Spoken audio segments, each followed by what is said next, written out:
اور دوسری جانب وزیر اعلیٰ پنجاب مریم نواز نے صوبے بھر میں ڈرینز کی بحالی اور مینجمنٹ اور اصلاحات کا جامع فیصلہ کر لیا۔ محکمہ تحفظ ماحول اور ضلعی انتظامیہ کو پنجاب ڈرین ایکٹ اور لوکل گورنمنٹ ایکٹ پر قانونی عمل درآمد کی سخت ہدایت کی گئی ہے۔ پنجاب کے ڈرینز میں زہریلے پانی اور کیمیکل کے اخراج کی روک تھام کے لیے گرینڈ آپریشن شروع کرنے کی منظوری دی گئی۔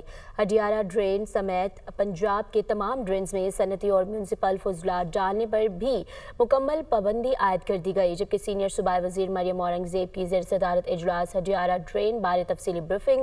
محکمہ ماحولیات کو ہڈیارہ کی اطراف سخت کارروائی کا ٹاسک سونپ دیا گیا۔